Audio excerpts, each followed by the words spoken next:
Itsuo Tsuda, le non-faire, avant-propos.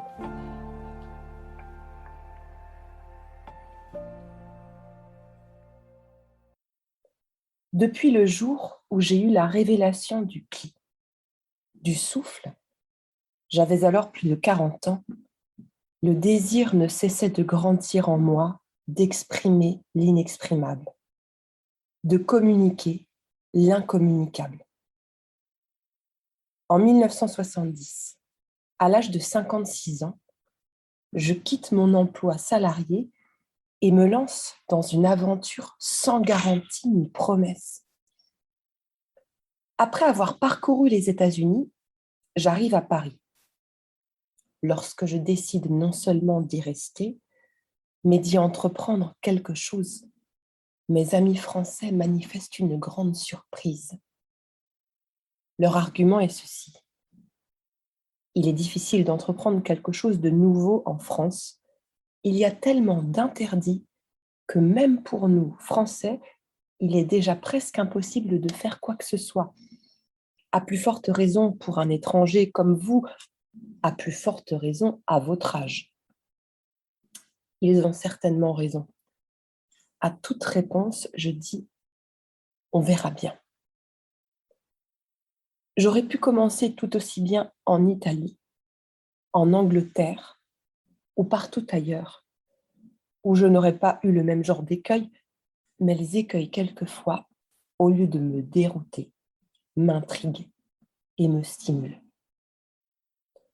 Le premier obstacle que je rencontre est la nécessité de constituer un dossier officiel avant de commencer le premier pas. C'est un reflet du caractère juridique de la vie française. Le même obstacle, à ma connaissance, n'existe ni au Japon.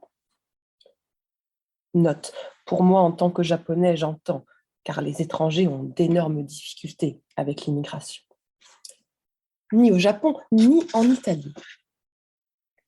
Il implique en tout cas une longue patience, des visites infructueuses auprès des gens susceptibles de s'intéresser, des rendez-vous ajournés, suivis de refus polis. Entre-temps, je commence à écrire comme à peindre.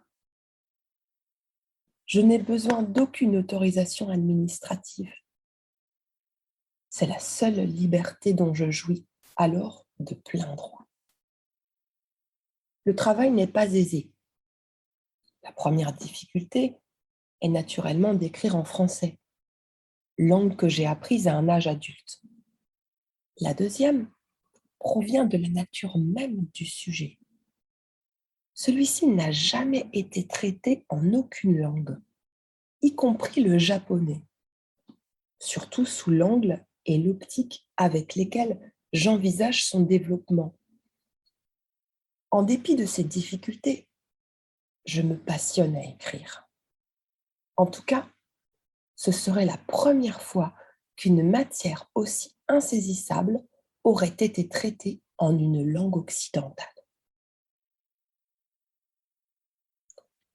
Au lieu de laisser mes manuscrits moisir dans mon tiroir, je me mets à les diffuser avec les moyens du bord.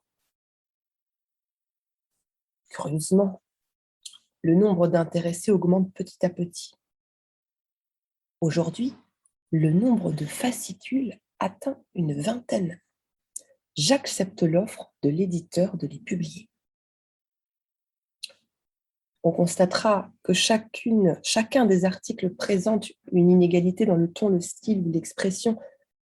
Cette inégalité doit être excusée de la part d'un novice dans l'art d'écrire. On me dit qu'il y a une amélioration dans mes expressions à mesure que j'avance. C'est possible. En tout cas, dans une telle matière, je ne peux pas prétendre tout expliquer.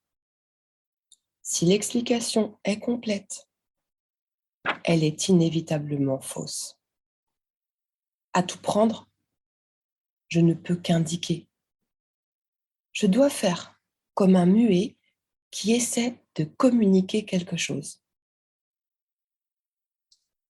quelques mois après avoir terminé mes premiers articles, j'ai la visite inattendue de gens qui m'apportent une proposition.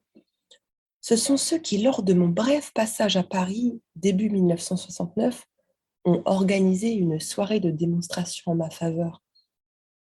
Tout de suite après mon départ, ils ont formé une association sous le nom de Katsuken Kai et ils m'invitent à l'utiliser. Ainsi, j'obtiens la couverture administrative nécessaire. 2 ans se sont écoulés depuis que j'ai entrepris de faire vivre cette association, qui, dès le jour de sa naissance, n'avait qu'une existence nominale. Démarrée le jour de l'ouverture avec quelques participants, aujourd'hui elle commence à être viable. Cette expérience m'a permis de mieux connaître le climat de l'Europe et d'en tenir compte. La tendance aristotélicienne domine encore, qui se manifeste par le besoin de définir et de classer. Une fois classée, la matière cesse de se développer en une action. Elle devient une catégorie restrictive. Ces catégories sont souvent dualistes. Bien et mal. Âme et corps. Pensée et action. Mental et physique, santé et maladie. L'attitude théorique qui en découle nous fait rejeter d'emblée tout ce qui n'est pas conforme à une vision déterminée. Je viens présenter une façon de voir différente, juste de ma liberté d'expression, pour montrer qu'il y a une autre manière de penser. Si la science classique résulte de l'application d'une discipline, dont les principes sont élaborés au XVIIe siècle, celle-ci relève d'une philosophie et non de la philosophie tout court. Aussi, certaines branches de la science, comme la physique moderne, échappent-elles à l'ancienne discipline, en quête d'une nouvelle philosophie. La philosophie est une prise de position qui est en soi libre. Je me heurte pourtant à l'opposition du dualisme classique. Une philosophie ne peut pas être associée à une pratique. Cette opposition, qui n'est que théorique, ne présente pas d'obstacle majeur. La fusion entre la théorie et la pratique se fait dans l'esprit. La discussion deviendrait stérile si on essayait de faire admettre verbalement les idées telles que un bien peut être un mal peut être un bien. Seule la pratique peut nous permettre de les sentir.